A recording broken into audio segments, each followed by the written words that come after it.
All right, we're back. I think. Are we back? Yes, we're back. Hello. Hello, hello. Let's see if it works. Okay, cool. Is that the same one? Let's see. Let's go from the beginning.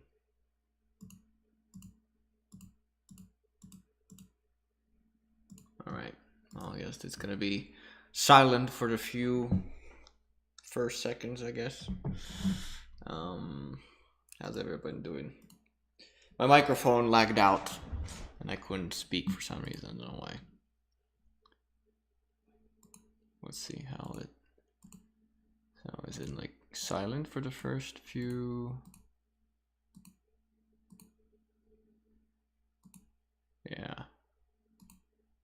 Okay. It's fine. It's fine. It's fine. How's it going, everybody? Hello, hello. Sorry for the silent few first seconds. My microphone died. Well, now it's back. It's alive.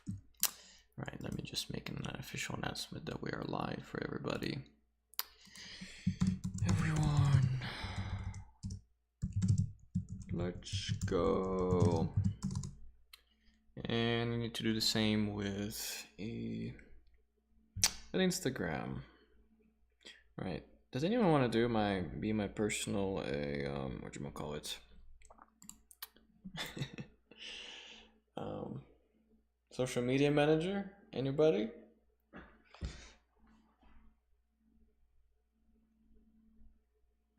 Okay, let's go. Come say hi, and then the link. Okay,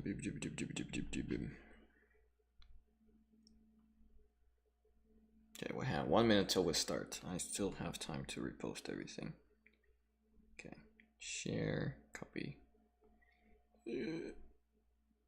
I wonder if there's a way to know what your stream's link is gonna be. So I can, post it in advance. All right, we did everything. Cool. Mission accomplished. Hey, Tim. Hello from Germany. Hey. By the way, guys, how's your week going? Did everyone sleep good? Sunday, Saturday? Man, on a Sunday, I slept in until like 10 or 11. And then I did something, to remember what. And then I went to bed again from like 4 till 9. And then I was watching some kind of stupid old, not old, but kind of like almost like indie Russian movie that looked pretty bad. It was like a knockoff Sherlock Holmes, but it was pretty good because I understood how not to shoot a movie, and it was kind of fascinating to watch, to see what mistakes were made and stuff like that. Yeah, then I went back to sleep. So today I woke up like naturally at like 6:40 or 7 something, and then around 7:30 I woke up, took a cold shower, and it was pretty nice. It's nice to actually not wanting to go back to sleep and actually be like, well, it's time to wake up. Rarely happens to me. So, but I did have a really nice good night's sleep on a Sunday. Yeah. All right. Shall we start? Shall start? We shall. All right. Can you hear me fine, guys? I think, yeah. Is it hot there too? No, where I am, it's pretty cold right now. At least inside. Antonio Kowalewski still sleeping. Sounds good. Okay, good. By the way, guys, if you want to spam something in the chat to attract the YouTube gods, please do. And if you can, please do a repost on Instagram and everywhere else, and invite your babushka and grandmas and grandpas and stuff like that, because yeah, helps out. All right, welcome everybody to lecture number 22. Woo! Man, time flies. But today we're going to be talking more in depth about keyframes. We scattered on the surface of what a good keyframe is and what keyframe artist does. But today's plan is to do this: figure out more in depth what the keyframes are for, even though you kind of know, but repetition is always good. And then after that, we're going to look at some examples and we're gonna dissect everything once again, and then look back at what we went through, and re-emphasize what we went through by looking at really good keyframes. Then I'm gonna give you feedback. Oh, not feedback, but I will give you homework for the rest of the week. And yeah, today's gonna be nice, short and sweet, because again, today is kind of like keyframes summarize a lot of things I've already went over. But yeah, all right. So keyframes. Does anyone remember what are they for? So keyframes, they look something like, let's say, like this. This is from Big Hero 6 by Ryan Lang. And do you remember what the keyframes are there for? Keyframes are fast and efficient way to first sometimes look at your world without any script, sometimes look at story beats of the world and explore the story in a more detailed way. Some of them is to explore just mood, some of them just the design, some of them are to explore world building. So it's a fast way to explore final look of the movie. They are different from color scripts, or let's say color boards that are more rougher. Those are a little bit more refined. To show how refined they can sometimes get, look at this Doctor Strange keyframes, and we'll go through those examples a little bit more in depth. So to summarize, or again to recap, keyframes are there to provide an in-depth look onto something. Would it be mood or environment or character interacting or a keyframe story beat, before committing to any 3D again, or before committing actually shooting a movie or shooting the entire story, right? So usually when I am creating keyframes, on where you get a task to create keyframes, let's say for an animation series or for an episode or for a game, I'm gonna say this: almost every story, because when we look at movies, right?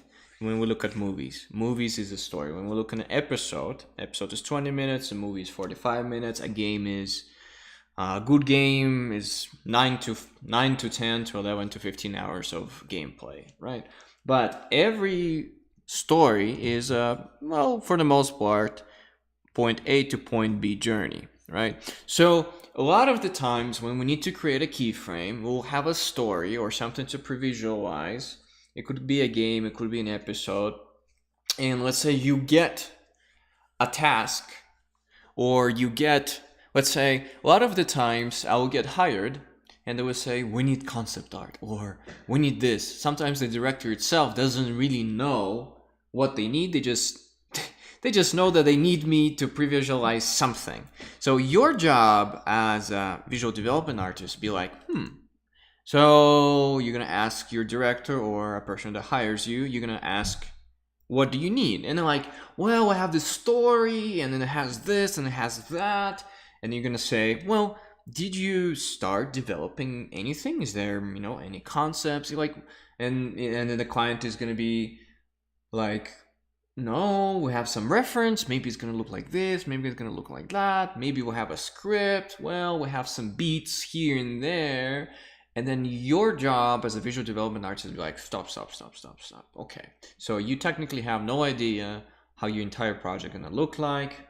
And you're gonna be like, okay, we need a starting point. What's the main simple statement of your, let's say, game, or your episode, or your film, right? So what's the idea? And then maybe the director is gonna tell you something, and you'll be like, okay, all right, so this Pankadoodle in Act 1 does this, for example, becomes a super cool buff guy by saying, mirror, mirror on the wall, make me the best Viking of them all. For example, right? And he becomes a super cool Viking guy. But he didn't know that in Act 2, actually, by summoning that, the mirror actually released a bunch of demons, because to create, to create balance in life, the mirror has to create something, you know, super strong, and at the same time it has to create, you know, something super evil that can beat the strongness. And then Act 3, you know, the super cool Viking guy, you know, beats all the snakes with his avatar that he is, and he emerges victorious. For example, I know this is stupid, but I had to come up with something, right?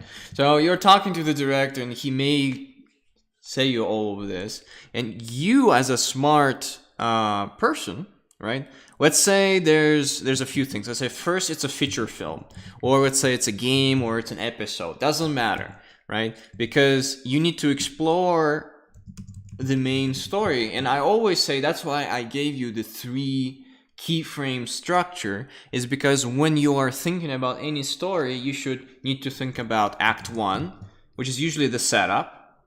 When you need to think about Act 2, which is usually when the stakes are risen or the main motivation appears in Act 2. So, for example, for finding Atlantis, their submarine, you know, explodes, and they get into the cave, and then they enter Atlantis, for example. Or for Spider-Man, that's when he gets his superpowers and first starts exploring. So that's when the stakes rise, and then when in the midpoint, it's usually when you have the catalyst, you know, your matches and your fuel. And then the Act 3 is usually the payoff.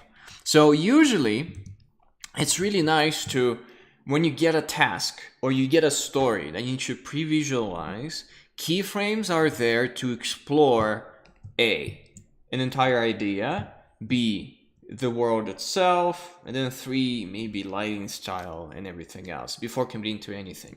And you know, the story beats, you can call them story beats or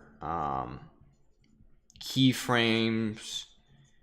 It's all the same in terms of what the main task of those things are. It's again to pre-visualize the whole story, and to pre-visualize, you know, the encounters, the mood, the environment in a very, I would say, sometimes rough form. So, for example, here's a little, I would call those super rough beat boards. I got a job.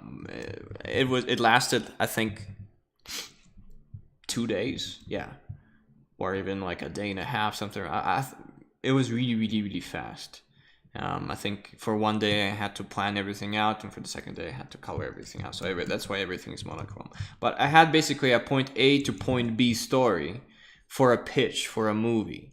And there was no designs, no concept designs, no nothing. So sometimes when you're doing keyframes, they can be as rough as this, as long as they're describing the main moment. Like here, then the girl is breaking out of jail, and the guy behind her basically captures her and then adopts her.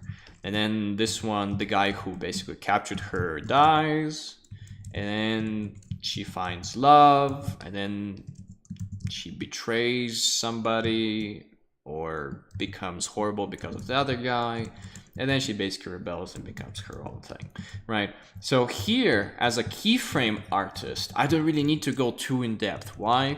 Because here I'm almost in the role of a color scripter, or almost in the role of a storyboard artist, and I am exploring the main beats, because I need to see, like, is it worth pursuing it further? I just need to see the whole story from a bird's eye view. So this is a very rough way to do story beats or keyframes, right? And here the main thing that you need to get is main composition, main interaction, and the main mood. The designs might be off. I didn't have a design of a girl. I didn't have a design of this guy. It's just an interesting kind of like, ooh, interesting, what's gonna happen next, to first of all inspire your director, and secondly maybe inspire a few investors. But honestly, for me, if you want to have a pitch book or a pitch bible, that's what usually keyframes are created most for. You should have a few more polished pieces. For example, here, this is a first exploration, and then again, we only had 2 days. For 2 days, 1, 2, 3, 4, 5, I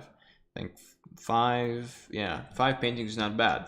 But for example, here's another artist. I think it's Marcin Jakubowski who did a bunch of keyframe moments for Run Guns Wrong, I think, something like that. So for example, here, as you can see, this is really creepy. It looks like they hung one of the white robots on the ceiling. But as you can see here, the frames are much more developed. There's exploration of the main character in an environment with a few characters. And a few of them, for the pitch Bible, are just created as a mood piece. In terms of like, well, yeah, there's a robot and there's a kid, they're having fun in the world. And there's, I couldn't find, sadly, I have no idea why on ArtStation, a bunch of forest paintings that there was just this kid wandering in the forest with a bot, and they had no story in them. So here, for example, there's a little bit of a story, but not really. You're just exploring the environment, his family. Here, we're exploring just the robot and the kid having fun in the world. Again, you have the world, the mood, and this is just, you know, just to walk in this world of Run Guns Wrong, right? Here, I'm pretty sure when Marcin Jakubowski did this pre-visualized, when he was doing or painting those keyframes, he first explored, as we did, the world and the baseline of the world. And when the script arrived and the main story beats arrived, then he's like, okay, a new bubble bot, and then there's a conspiracy, and then they get hunted, and then they shut them down, right? As you can see with those just, 4 keyframes, he explored a lot of the plot, and then he can present them to the director, and the director can see, yes, that's a nice idea, or he can create it to, or he can pitch it to an investor. So for the most part, what our keyframes are good for? So to recap, first, let's say when the project is not made, it's for pitches, so pitching. And then in production, it's again for another way of pre-visualization. So when we're pitching a project and we are called on a project as VZDev keyframe artists, for example, we are there to create, I would say, not a super consistent in terms of story, presentation, and keyframes, but we're there to create inspiration plus cool effect. Effect with story, with a little bit of story. So this is when we are pitching to a bunch of investors who are on a, on a board of directors who only think about what? They only think about money, sadly, right?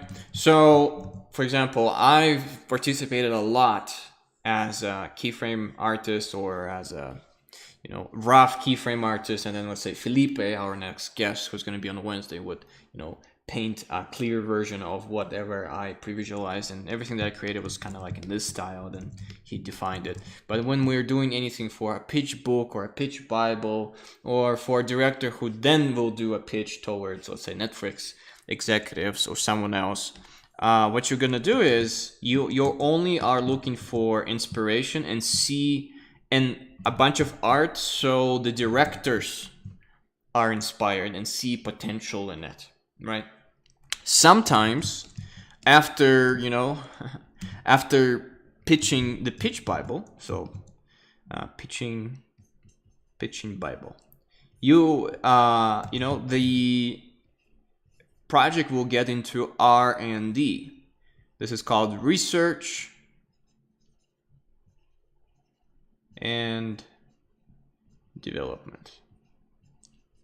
So in R&D phase, and a lot of times, let's say Riot Games, they have an R&D department, and someone will pitch them something, and then the directors will be like, well, we're not 100% sure what we're gonna do, so what we're gonna do is we're gonna get it to R&D, and in R&D department, they'll actually give you a little bit of money to play more with pre-visualization, let's say keyframes, and you can do a couple of more keyframes to show your idea across.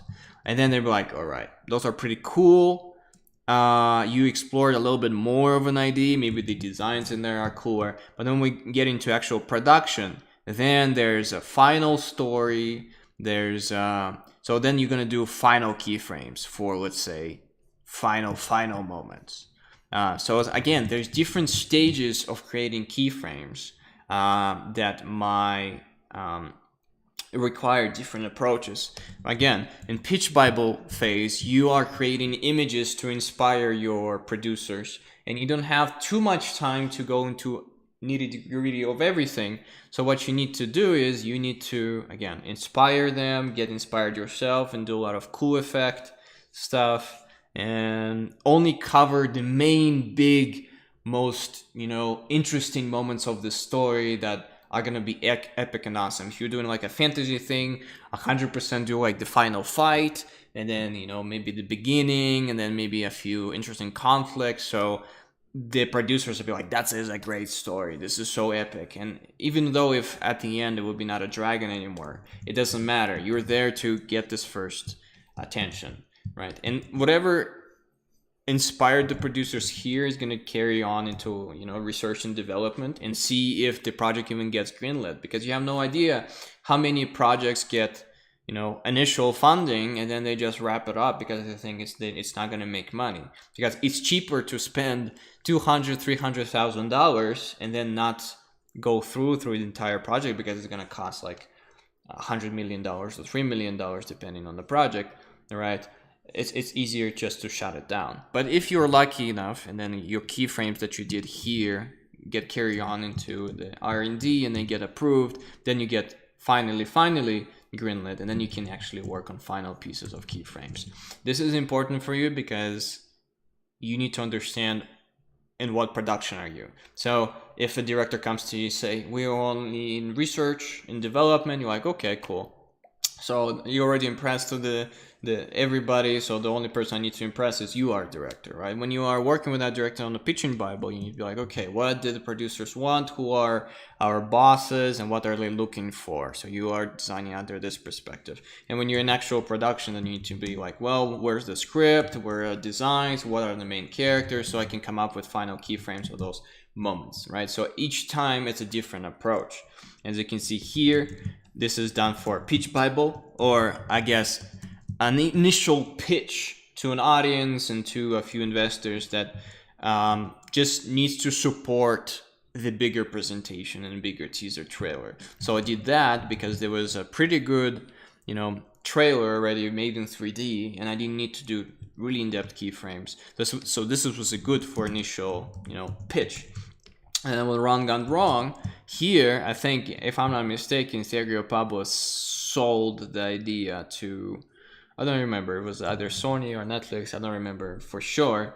But what he did, but what he did, or he did this research and development at Locksmith, I'm not sure. But I think Locksmith did this animation. But anyways, for the pitch Bible, right, he did the entire thing to impress the investors. And for example, here's another Big Hero 6. This is a different version of keyframes. It's already in development when there's a script almost finalized, and as we can see, this made into the movie, right? For the most part. Of course, they were piloting a little robot, and this guy was beating this guy up, right? And here they're actually in a sumo alley. I think he was trying to pair his robot with the sumo guy. So as you can see here, a keyframe explored something, and then the director liked it, but then over time it changed. So the only thing that changed, the lighting, I think almost the same. The main bad guy, who's this cool samurai guy or sumo guy, he was piloting a little droid robot. But if we will just look through those keyframes, of course it's not all of them that Ryan Lang did, but we can see, like, here we have the nanobots that are attacking Big Hero 6. As you can see here, his suit is not the final design that was in the movie, but then by the end of the last keyframe, you see the suit was finalized now. So here, Ryan Lang actually developing the keyframes for some approved scripts, but also early on in the development to see the final look of frames. And then a few things change here and there, but overall feel is there, right? Versus if we look at maybe Doctor Strange frames. And why can't I see Doctor Strange frames? Oh, here they are at the bottom. So for example, here's Doctor Strange frames, and those are pretty awesome, done by, again, Ryan Lang. And I think this one was done when the Doctor Strange movie was approved, but they had no idea how it would look. There was a script that they gave to Ryan Lang, and they were discussing with the director. And here he is just exploring how this weird, world of a, of a wizard with all those VFX that look kind of like Inception-like would look like. So he did this initial starting point. Ryan Lang is super good. Yeah, I love his work. So for example, here, what his task was is to get a starting point. And what did we do in the camp? We did the one image that is a starting point to explore. And then the story got approved, and he's like, okay, so Doctor Strange and his friend in, I don't know, Tokyo or somewhere, right?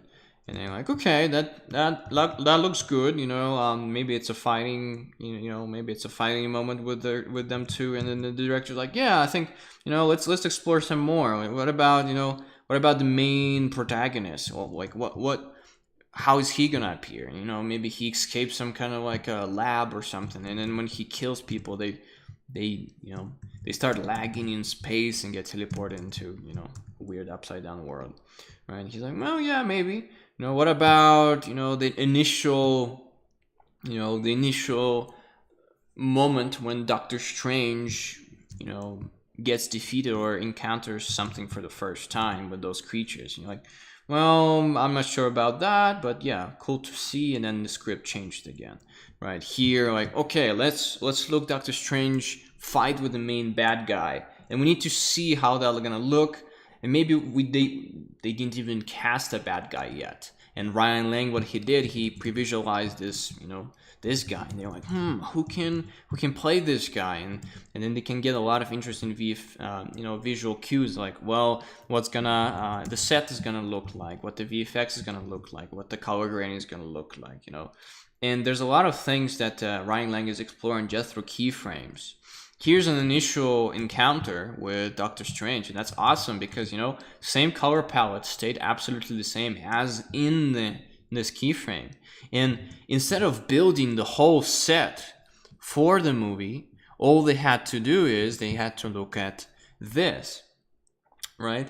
So again, what are keyframes? Keyframes are there to pre-visualize our story, our mood, our environment, and as much stuff as possible that then can be benefited down the pipeline, built on real world. But the most part, what we do, our role is to save money. This is a very reoccurring thing that I say, is make other people's life easier later on in the pipeline, and then explain the pre-visualize to save money.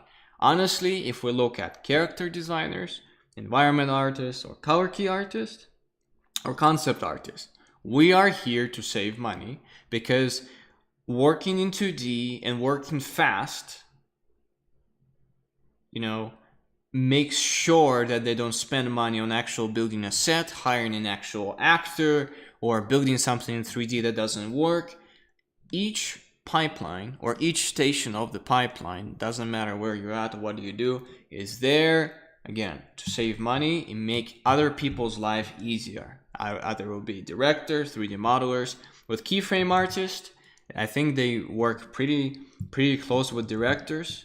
At least when I'm doing them, I work pretty close with them, and we're there to make their vision more clear, make them explore their story through our fast keyframes. Again, impress the producers, and inspire the team later on. Because, for example, this one keyframe can inspire a lot of people. Character designers can be like what the costumes are going to be. The environment designer is going to be like what the room is going to look like. So we are there to, first of all, explore, see what the director likes, and then I'm going to say this. Keyframes are like a hyperlink that can go different ways later on. By creating one keyframe, what you're doing, you're exploring, let's say, some designs a little bit, the environment, and then the story. and then the story can be then taken you know, further. Let's say this is the keyframe, and this is a keyframe that represents a keyframe that is in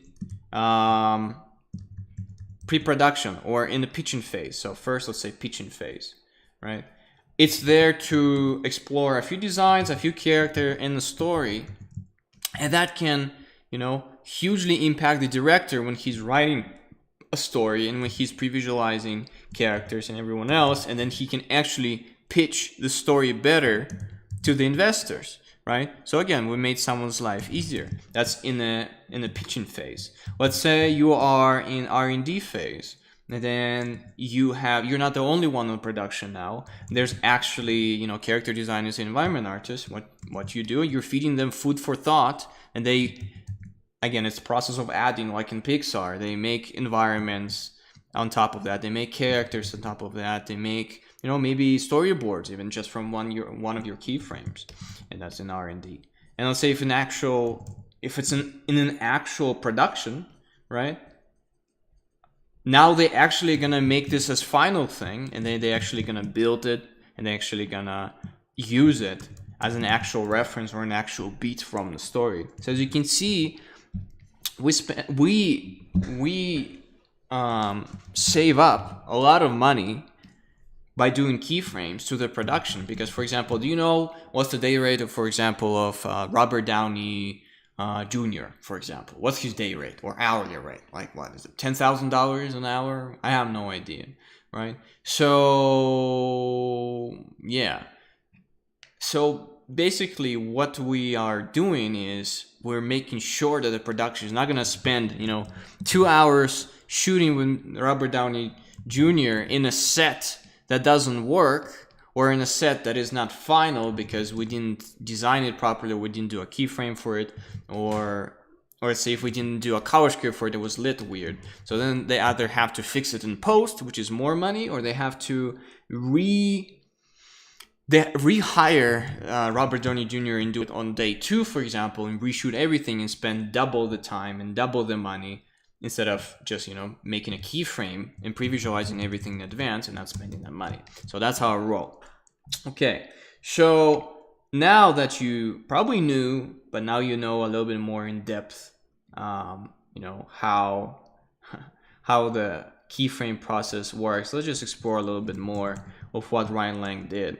So for example, here, he not only through a keyframe explored the environment, the story, the characters, but he also explored VFX, right? And again, Ryan Lang is super talented. He can do all of those things. But you can be talented at maybe environment. So you can do an environment-focused keyframes or story beat frames with a character in it. Or if you are the ultimate Viking visual development warrior, you can do everything. Same thing here, like exploring the bad guy, exploring some VFX, exploring the cinematography. This one is super awesome. Back in the days, I think this was a different bad guy. As you can see, they explored how's it gonna look like. And then they like, well, you know what? This guy looks too much like Matrix guy. So we need to go back into, you know, where's that bad guy? This bad guy, because he looks much, much better. See, instead of shooting the whole movie with this bad guy with this costume, they can look at entire keyframes and be like, you know what? This final frame looks bad with this guy. So let's just change him for that guy that we had another keyframe. Boom. No recasts needed. No money needs to be spent. Yeah. And let's say, see, this is the same thing, same bad guy with samurai swords. That, you know, the design of Doctor Strange stayed the same, and a lot of, you know, visual things from, you know, parallel world that when they go into, or mirror world, stayed the same. But again, keyframes were there to save the day, to save the budget, pre-visualize the story from a bird's eye view, pre-visualize some environments, some VFX, main costumes, main interaction, main story beats. So the director can be like, that is great, this is my blueprint, now I can go further. So then they design, do actual storyboarding, do this and that, and then the other roles come in. And yeah, I really wanted you to hear this, because again, we are not here to create pretty images. We are here to serve the big machine like a cog And the big purpose of a machine is to tell a great story. Again, we're not here to create pretty illustrations. Pretty illustration has to be a default. It's a skill that we have, because creating a pretty image is not hard when you are a professional artist. An image that serves a purpose and that is making other people's lives better. That's the purpose of the keyframe artist, or keyframes in general, or story beats, is to save the budget and then pave the way for other people and to explore it more. So now that you know that, let's dissect what makes a good keyframe in terms of what's inside of it. Is it values? Is it composition? Is all of that? Because as you know, or probably can deduce, the homework for this week is going to be finish your keyframe 1. And then next week is going to be finish your keyframe 2, render it out. And then the week after is going to be finish your keyframe 3, and then organize everything to one nice ArtStation post. Right?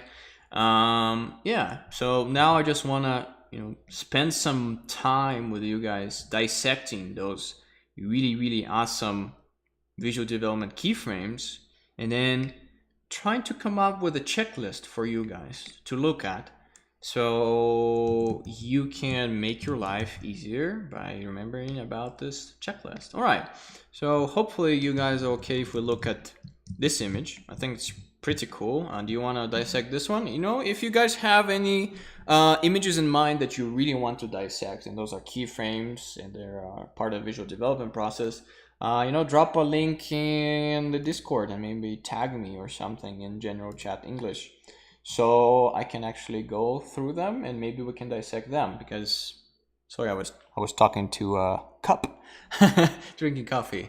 It looks like I'm a commentator.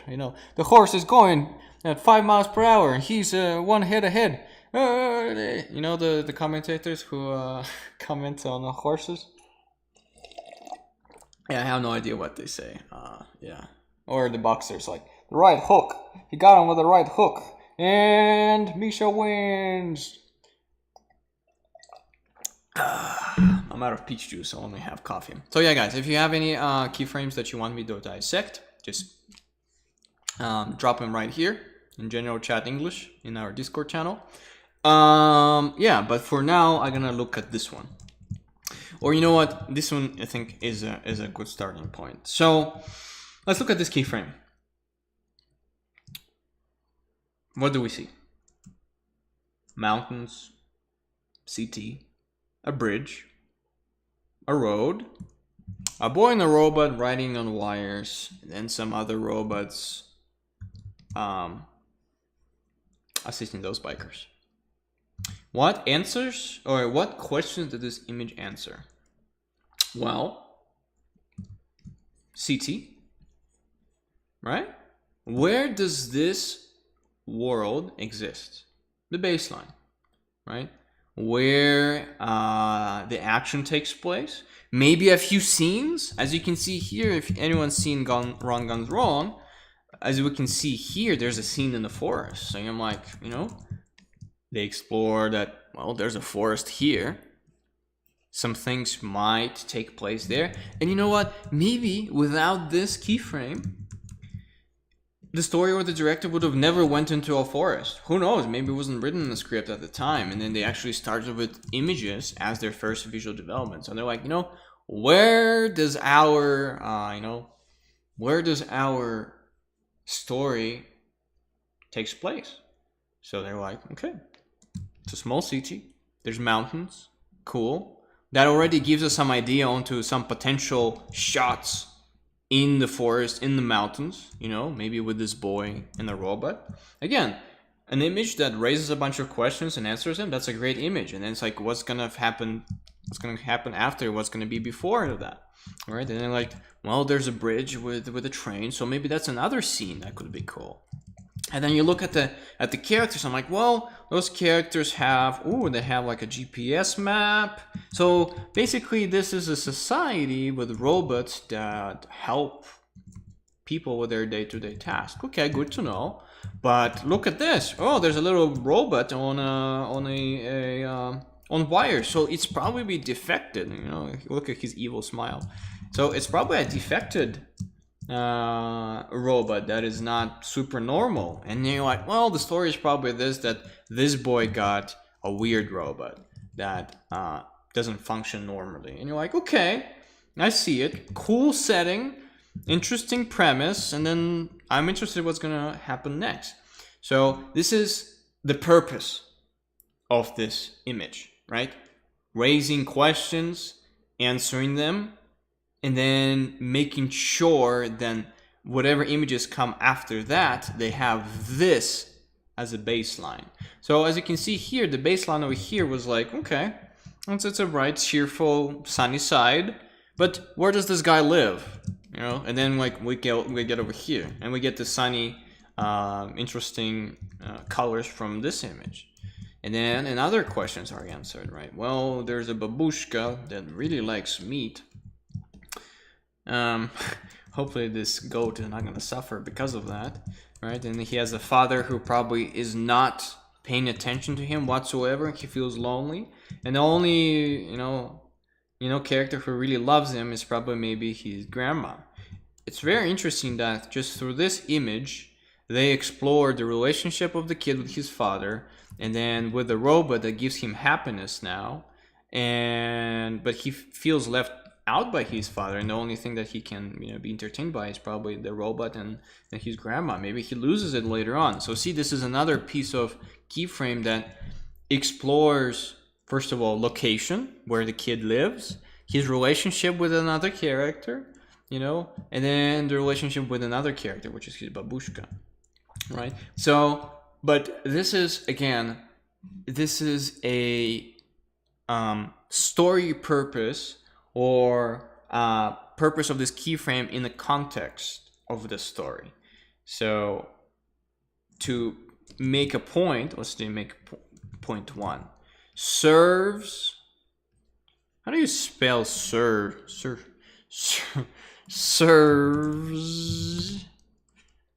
surface, serves, serving. Okay, how do you say serves a purpose? Has a purpose, right? Has a purpose. Has a bigger, is it 2G's bigger purpose? You guys have to spell that for me. Serve, thank you. So serves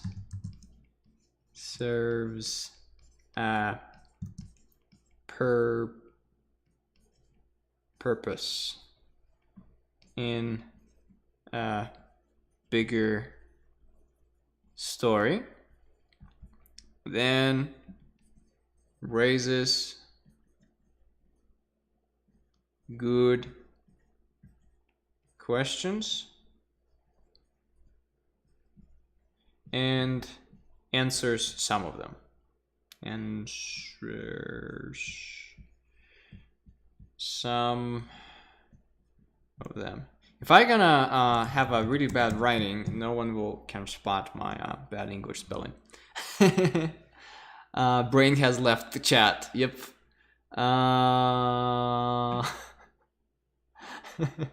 I'm sorry, guys. But number 3, right? So first, two, serves a purpose in a bigger story, raises good questions and answers the same. Some of them, but also has a clear statement. Has a clear statement. Yeah, serves a purpose in a bigger story, raises good questions, answers some of them, has a clear statement just for one thing, right? And then this is just qualities in terms of what you need to think when you're coming up for a story. But then there's technical stuff. So let's look at images here. Let's just move it probably here. Has a clear statement or focal point. Let's look at all of those images, right? So a clear focal point here is this. You know, babushka playing a harmonica to the robot, and she's in the room. And we are kind of looking at this world through the perspective of this guy, right? And the purpose of this thing is what the location is, where the boy lives, and his relationship with characters, right? And then what's gonna happen next. So here, for example, here focal point is the babushka and the relationship with the robot and probably with the kid, and then the secondary focal point is the father and then the kid. So we're gonna go poink, poink, poink, or we go poink, poink, poink. Doesn't matter if we go back and forth, right? And there's a goat. The other one is the second image. For example, let's look at here, right? What's the clear focal point? The clear focal point is the boy, which is what does this image tells us? You know, every time when you're looking at your image, try to just describe your focal points and then see if the story makes sense. So, for example, a boy in a city where there's robots serving people as assistants. See, 3 focal points, 1, 2, 3, and through those 3 clear focal points, we actually get a story and we actually get a first full perspective. Here also, what's the focal point? Is it clear? A bunch of dudes attacking the dudes who are trying to, you know, probably shut off some kind of system, and those guys are probably, as we can see from this image in combination, those guys turn evil, and those guys are trying to prevent it. So again, super clear focal point. Here, for example, the kid is being chased, and then the entire forest is being scanned by red lasers with a bot. So that means that this guy did something wrong, and now they are wanted. And then probably he's discovered some dark secret, and he has this guy helping him, and they're getting to infiltrate from the inside. And then with this one, again, focal point is this stage and a kid, and this kid probably wants this robot, but he couldn't get it because it's too expensive, maybe. So clear focal point. And clear focal point describes a clear story, right? So this belongs to here, right? But how do we achieve a clear focal point? And now we're getting a little bit more in depth into the technicalities of how to make a good image. So first, contrast. Good image has good values. What does the good values mean? First, good contrast for focal point. Second, clear I would say depth. Through value we achieve depth, and through value we achieve good lighting. So let's turn everything to black and white. Where are we? We're here. Okay, cool. So let's make this like this, and I'll call this layer notes. All right, so let's look at this image right here. Squint your eyes, close your eyes. Right now, close your eyes with me. Are they closed? No peeking. And on count of 3, let's open them. 1, 2, 3. Huh? Where did we look? Where did we look? I actually looked at the boy and the robot relationship first, and then look at the grandma. So I look here first, here second, here third, and here fourth, right? So, has a clear statement focal point with good values, which means good contrast relationship. Also, what does this painting have? Nice, the robot and the boy, right? So Marcin Jakubowski is a master, so he did everything well. Let's look at point 2, depth. Well, we have things in the foreground. That look pretty in the foreground, right? So that means it creates depth. We have things going to the middle ground and have value separation, and then things going to the background. Also, it has really good perspective lines, you know?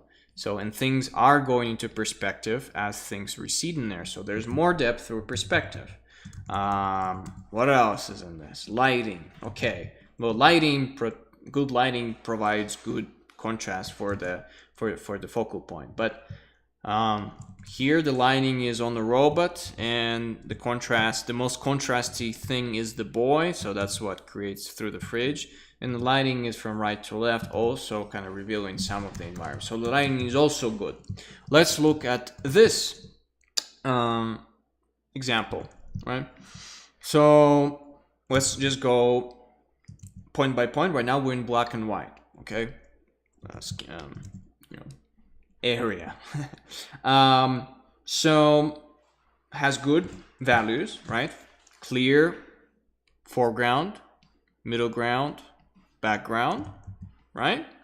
That has clear separation value-wise and value grouping, foreground, middle ground, foreground, right? Has clear focal points. Again, on count of 3, 1, 2, 3, let's close our eyes.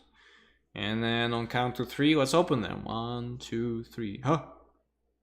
Where do I look? I look here, I think, most. The boy. And I think the robot's here, second. So I clearly make the connections between the boy and the robot, contrast-wise, right? And then I make it, okay, that's a boy who is riding a robot, but that's how he rides the robot, is on the wires. But then regular robots are actually going to be on the ground. So I'm like, okay, so the boy is riding on a advanced robot or on a broken weird robot, or he using it in a weird way in the environment where people are living with robots as their assistants. What's my other focal point? What's the third focal point?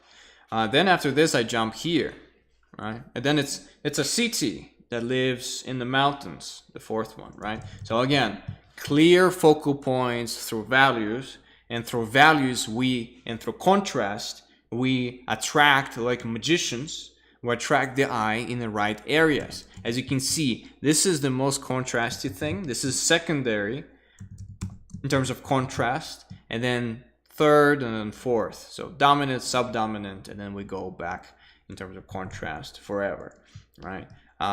You probably understand the same thing. So depth, good lighting, and then let's have another thing. So fourth, let's have a third point. So the third point is good composition. And you know what? Let's make those things like this. Has a clear statement or focal point through good composition. So has a clear statement or focal point plus idea. So the idea has to be clear. Has a clear statement, focal point plus idea. And then with that, good composition, and through good composition, good values. So let's talk about composition a little bit. Composition is super simple, guys. No need to stress out. So for example, what is a good composition? So first of all, remember when we talked about it in previous lectures, it's piece has good distribution of objects in a painting, right? We have a large mountain to the left. We have a smaller, more, bright in value mountain to the right. We have a light post to the left that is big and contrasty. We have a bunch of them to the right. We have a focal point of the boy here. We have the other things here. So first of all is distribution of shapes in a composition. From shape standpoint, right? And then from value plus shape and detail. Those are things that will throw things out. If you need to reimagine what I'm talking about in terms of balance, rewatch the lecture on basics of exterior environments. or exterior and interior environments. Yeah, those are both. So is part of good composition, right? Which is, let's put it here.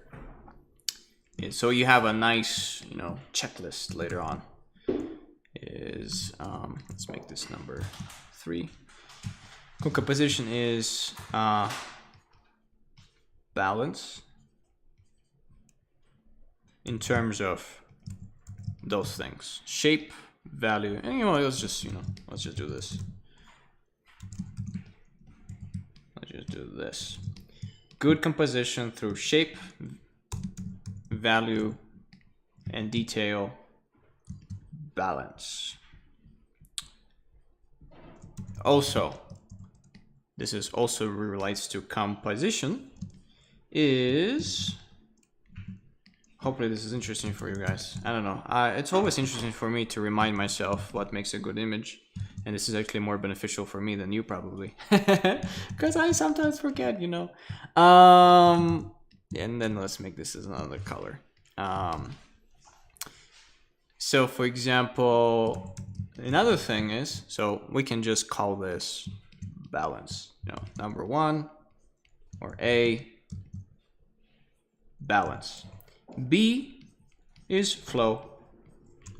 Remember what we talked about flow, right? Flow, it's when you have nice guidelines carrying you through the entire image and then carrying you to the focal point, right? So here you have nice clear flow through the entire image that doesn't stop you anywhere, and then your eye can freely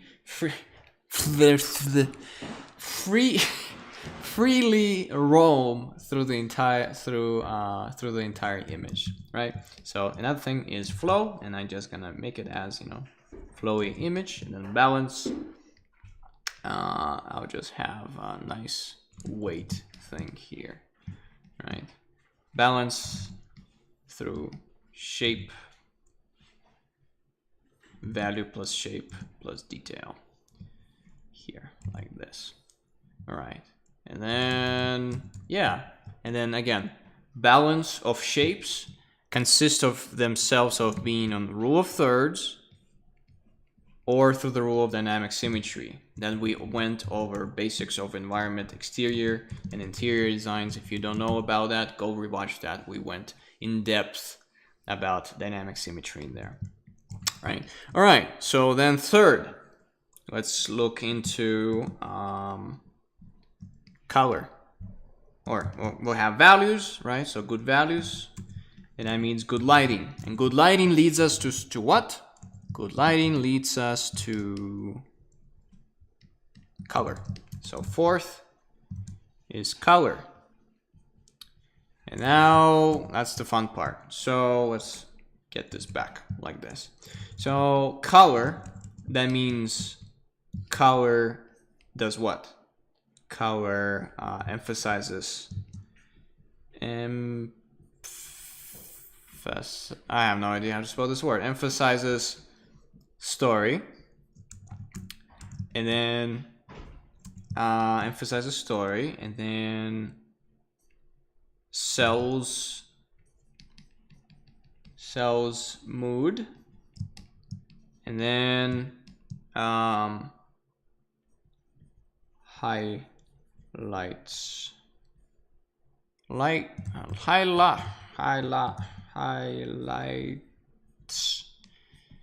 the focal point. How? Okay, so look at those, look at these paintings. So for example, this one. This is the only green object that is so saturated in the entire painting. Remember in previous lecture, I told you what the context, everything else of that, and I'm gonna repeat it now. But basically, this whole focal point is basically this. There's a robot and there's a babushka. Babushka is the only highlighted color that is super saturated green. And then the bot itself is the only thing that is super white and super highlighted. And then we have the father, who is super blue, which is he's super sad and super distant from the boy. And then we have the most contrasty thing, which is the boy.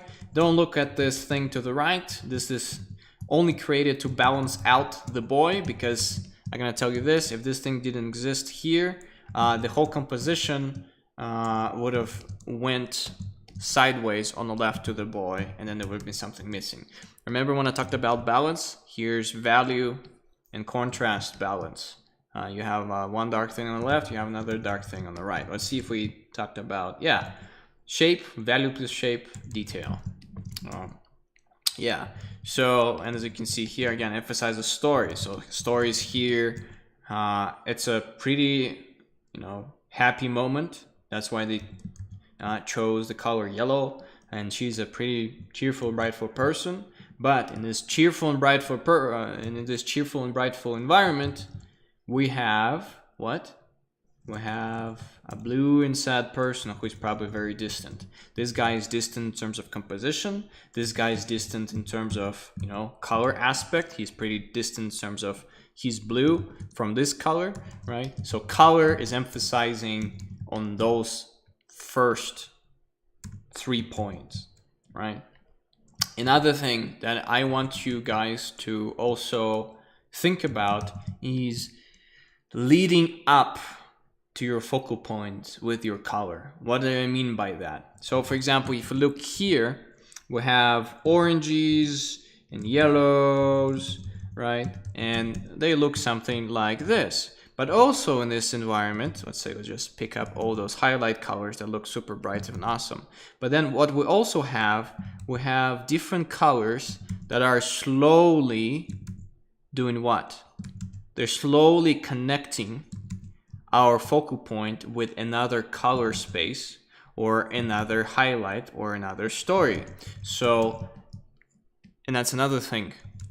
When we have a focal point like this here, what we need to do, we need a little, whatchamacallit, a little bridge to another focal point through color, right? Because if we had everything super saturated as this, then it would be too drastic of a change to go into the blue.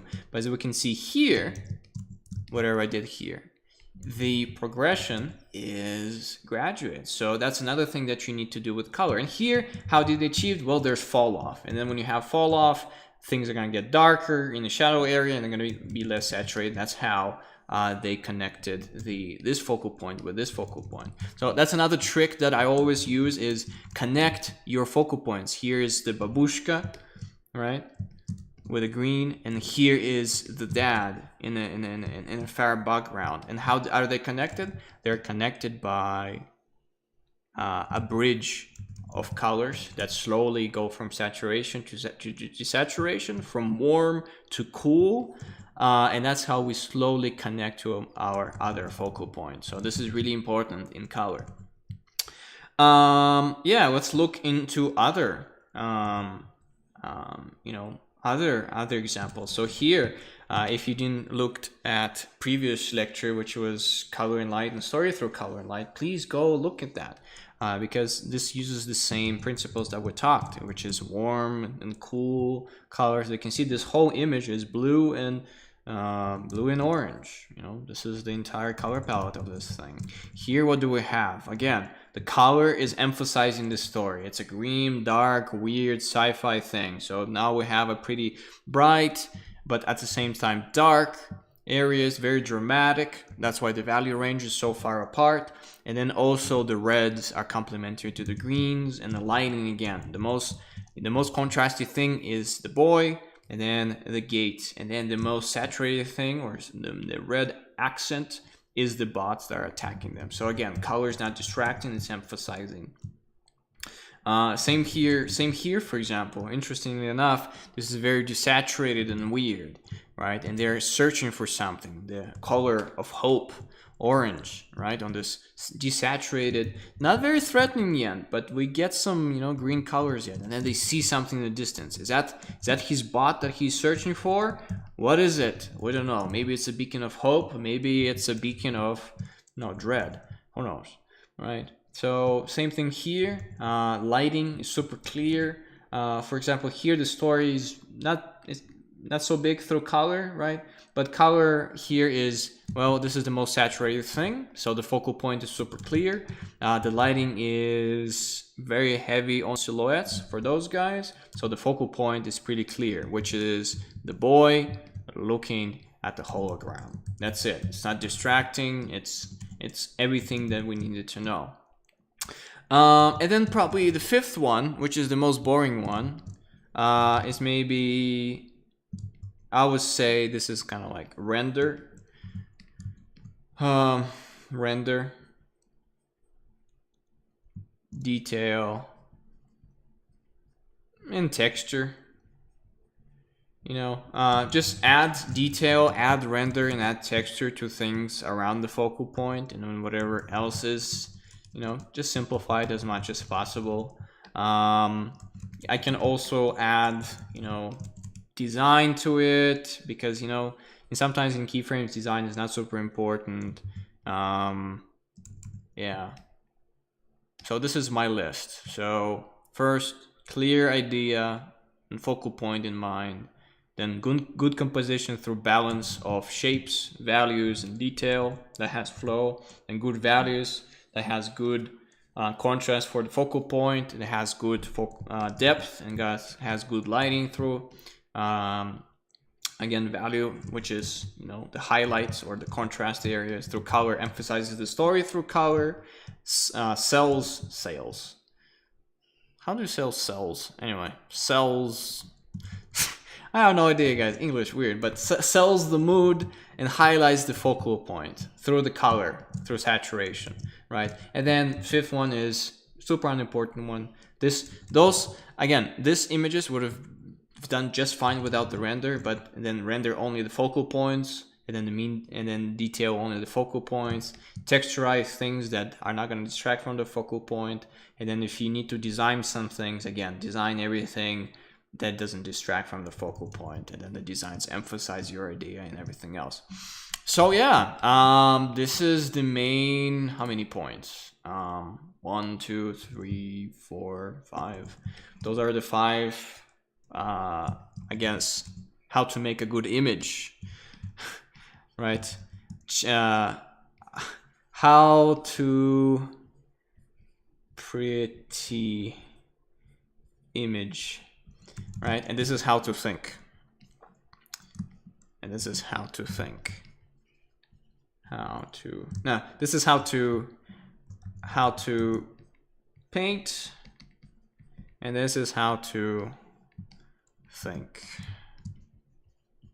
How to think, right? So the most important thing is this: serves a purpose in a bigger story, raises good questions, and answers them at the same time. Right, and how to paint and how to make look good, I guess this is all simple. We already went through it many times. Yeah, and honestly, this is just a really fast, you know, what you might call it. How do you say this word? It's a fast recap of all the things that we talked about in previous weeks. Okay, so yeah, a bunch of people not really good at English here, but now you can have a checklist, and technically, if you're gonna look at what we talked about, all those checklists you can connect it to a lecture that we talked about, or can just, you know, write this thing down. We went over every single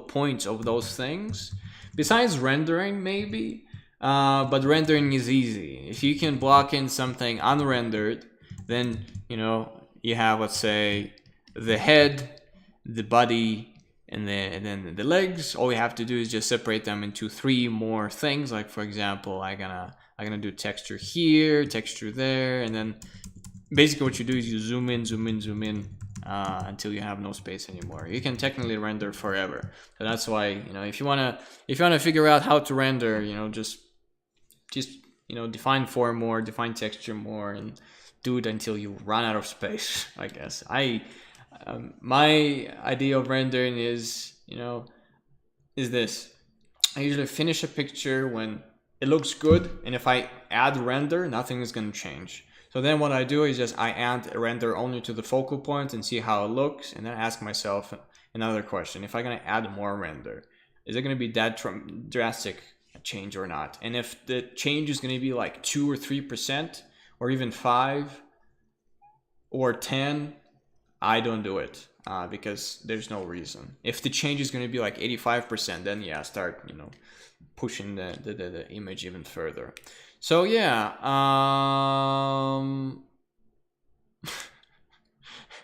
stop making fun of my English, guys. English second language. I think I'm doing pretty okay. all right. Thank you for correcting me. But yeah, again, but the main thing that you have to understand, guys, that, you know, tops everything again, and I'm gonna repeat it over and over again, multiple and multiple times, is this: emotion and story is king.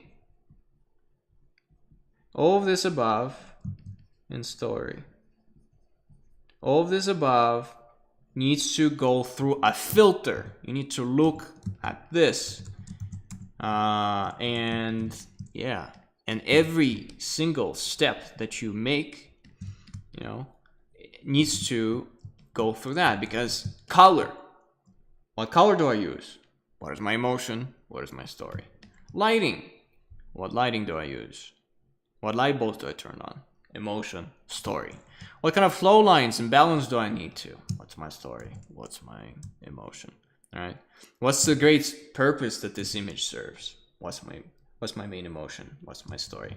Again and again and again. I'm gonna say that until it's, you know, forever in your head, because we are salesmen of emotion. You know, good image is worth nothing. Pretty image is super boring. You're worried about AI art creating pretty images? Well, you don't have to worry if you have good stories and good emotion, because a machine or an artist or non-artist cannot create any emotion. Doesn't matter how good of an image it looks, or how good of an image AI puts out. If you are thinking about emotion and story, how great of an image another artist generates, or how great of an artist another person is and makes super cool and beautiful images, you will always win if you have emotion to your story and you have story to your pictures, right? Because if you have that, you have an endless competitive edge over any AI or any other artist, because we as human beings, we're attracted to stories. If you look at, you know, Simon's cat, super simple. It's not a hyper realistic cat that is going from episode to episode, right? And it's not very complex. An AI or anyone else can draw a photorealistic cat, but we don't care. Is it photorealistic or is it super pretty? We care about the story. And to think about the story, and then you need to be a human, you know? Because only humans know what is going to be good for humans and what, you know, makes them giggle, what makes them scared. You know, and I want to brush over some about AI. You guys are freaking annoying. You know why? Because stop being terrified. Yes, it's another tool. Everyone is not a photographer, but everyone has an Apple iPhone, right? I'm going to repeat that. Everyone has an Apple iPhone, but not everyone is a photographer. Everyone has access to AI and Midjourney and everything else, but not everyone is an artist. I'm going to emphasize it even more. Everyone has Midjourney, everyone has the ability to use AI, but not everyone is an artist. And I'm going to, you know, make it even more in depth. Not every artist is a storyteller, and not every artist is good with emotions, but every artist has Midjourney. So if you have good storytelling and you know what emotion you're trying to convey, everything else is just a tool. People are gonna get bored of pretty images. People are gonna get bored of AI generated stuff. And the only thing that is gonna be left is you, your vision, and emotions that you're trying to convey by using it as a tool. Or not even using it. But again, Try to be irreplaceable in terms of qualities of your ideas, in terms of qualities of emotions that you're trying to convey, in terms of quality of what kind of a human being and storyteller and creator you are. Again, the industry is all about, creative voices who know who they are and what they're trying to tell through their art. Weird looking surrealistic stuff and nice textures that people just command prompt into AI, or when they just paint pretty images, doesn't matter. Back in the days, photo bashing was like, oh, photo bashers are gonna take over the industry. Same thing happened with photography. Oh, photography is gonna take over the industry. And then 3D, oh, people are using 3D. And then now, AI. Because, well, people always forget that story is king. Doesn't matter what you tell your story through, what kind of subject matter, through what tools. If you are telling stories and you're manipulating emotions, you're a great artist. If you're creating pretty images, well, then AI will replace you. Sorry. Right? And I think it's a good thing that it's going to replace you. Why? Because a pretty image is not valuable.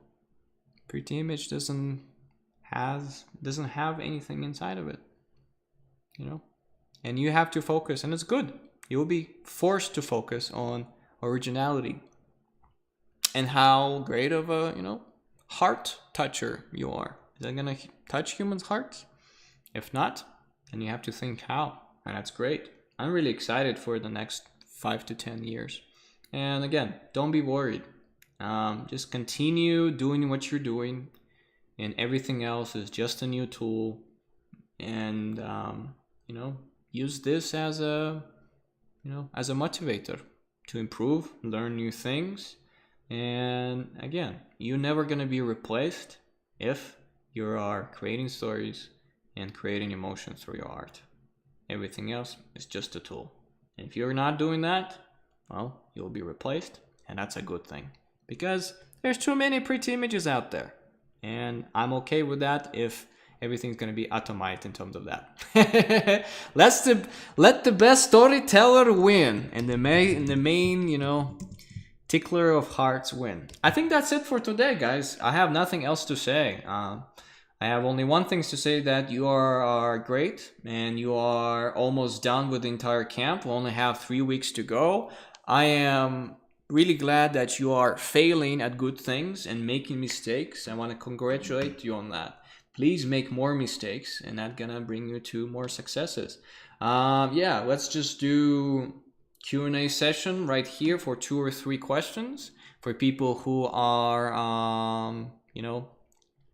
who are gonna be listening this in recording. And again, people who are listening to this recording, you're missing a lot of things in Q&A session, because we usually stay there for, an hour at least, and we don't record that because, well, we wanted to make it personal and special. So if you miss it, well, you're missing out. But yeah, questions and for the lecture today, and I'll be looking at the chat. Yeah, and if you like what you are seeing, guys, or listening to, there's a Discord channel underneath. There's Instagram for my personal account, and Valhalla for Artist account. And also there's a brush pack link in the description. So if you want to support the project, buy a brush pack. Yeah.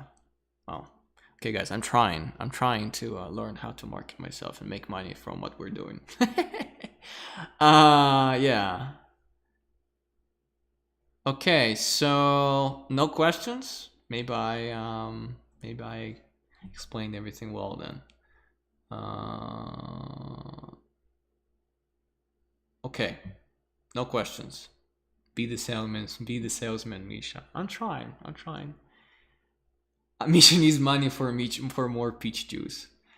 Someone had a question. Question: what's the size of final image? If it's too big, you can zoom in forever. Okay. For usually when I am. So when I'm creating, let's just look at this. So this image is. This actually is not really big. It's like 2K by 1K or something like that. Usually when I create a canvas 4000 by 2000.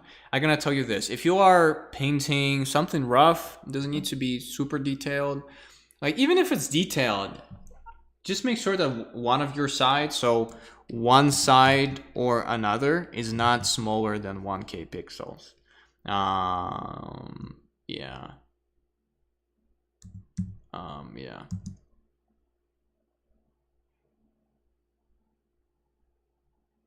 Will you teach us about different production stages? Oh, come on, Boris.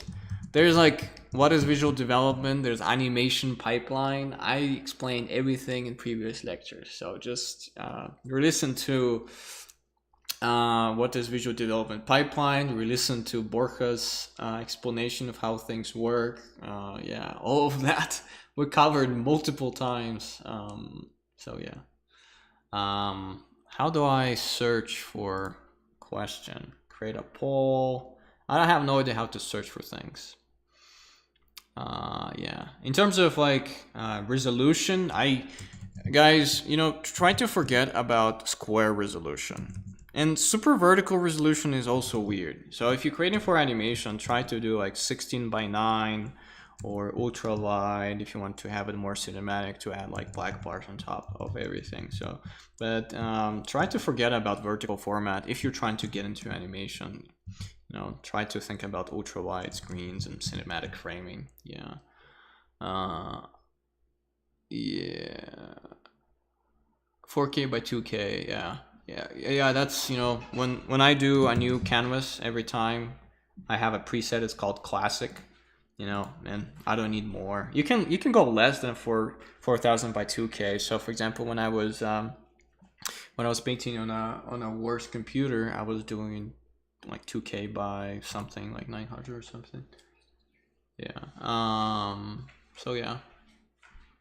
Question: what's the difference between keyframes and splash art illustrations? Because I've seen splash art that tells a story.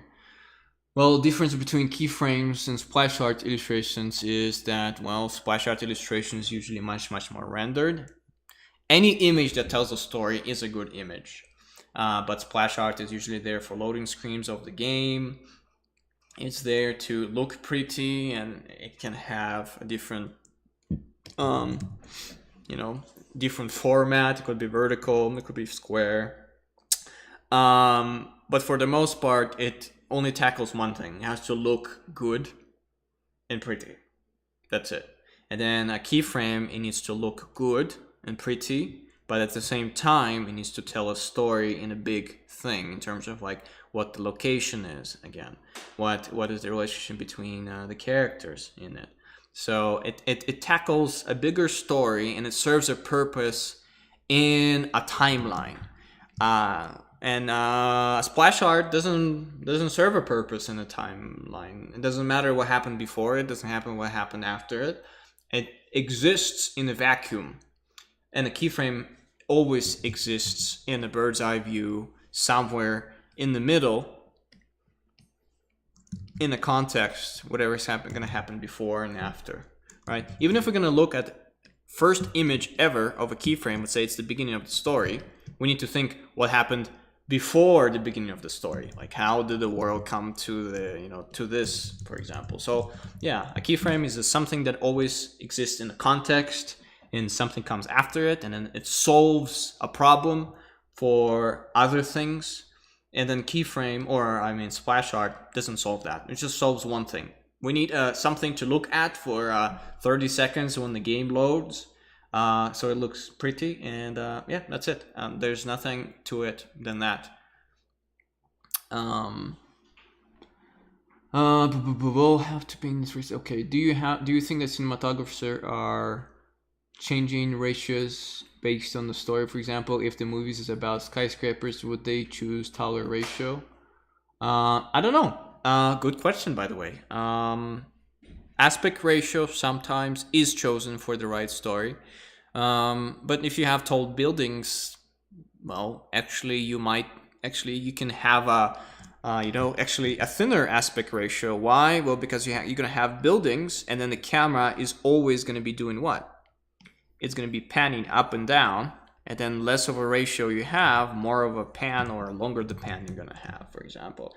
Aspect ratios are totally, you know, I say personal to the directors themselves, because let's say in the movie Hobbit, the aspect ratios changed a lot of the times from more ultra wide to regular 16:9, and then, like, you know, the black bars here appeared out of nowhere sometimes in the movie when they wanted things to look more cinematic, and then it went back. Well, some of them because just the camera changed, but you know, the viewer didn't really recognize it. If you look at movies, the aspect ratio is not always kept the same way. Sometimes it changes, and that's okay. Let's say, for example, the character can be very narrow-minded and not see the entire world. He can have a super ultra thin you know, aspect ratio, then he gains more, and then, you know, his horizons expand, and then we're gonna get rid of the black bars again. There's like 100 million ways to use it as a storytelling tool. So I would not, you know, think about it this way or another. I would always ask the question why, and does it serve a story? And if it serves a story and makes the story better, then do it. If not, then don't do it. Again, see, we need to look through the entire thing through this filter, because I cannot answer you if this is a correct way or a wrong way if I don't have this in mind, right? So it always comes in the context of emotion and story. Let's see. Questions. Will the recordings of this lecture remain free on YouTube after the art camp is over, like in November 2022? That is oddly specific.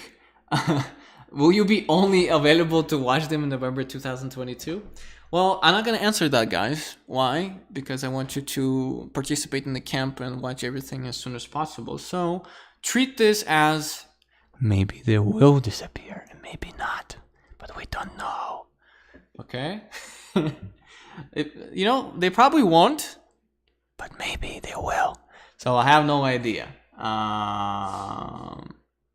So I have no idea. So, you know, treat it as they will disappear. But my wife is, maybe I like whispering to people's ears. Yeah, sorry guys.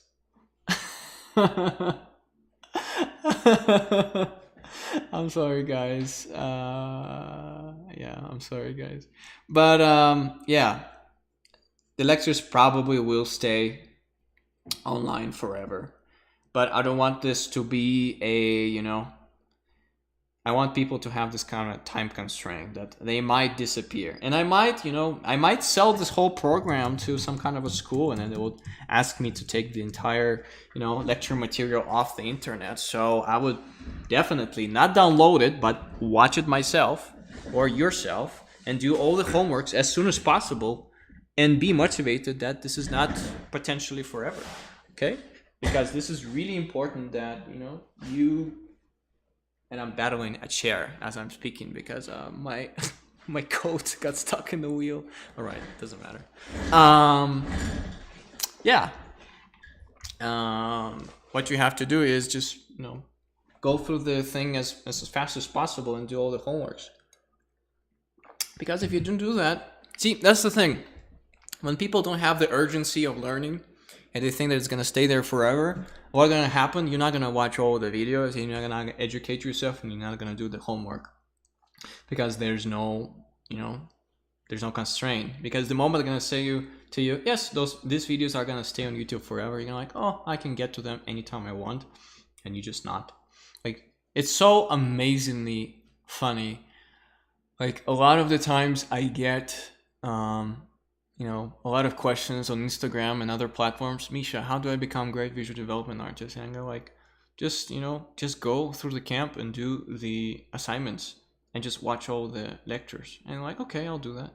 And then like a few weeks later, a few days later, I'm like, did you watch any of them? They're like, no, I didn't have the time. But I'm like, but you asked me, how do I get better at visual development? How do I do things? And the reason is that, well, if it's always available, you're not gonna have the motivation. So that's why, for example, a lot of people only improve on paid courses, because when they pay, they actually motivate themselves like, well, I paid for that, so I have to do something. So that's why it's a mystery. Will the lectures stay forever? Will they not? I don't know, you know, but treat it as they will disappear at some point, and then when they do disappear, it's gonna be too late. Yeah, it's gonna be too late. All right, so that'll be it for today. We stopping exactly at 1 hour and 30 minutes. Yeah, find out next lecture. Sorry I went on a little bit of a rant, but you know, I like spending time with friends and talking about nothing.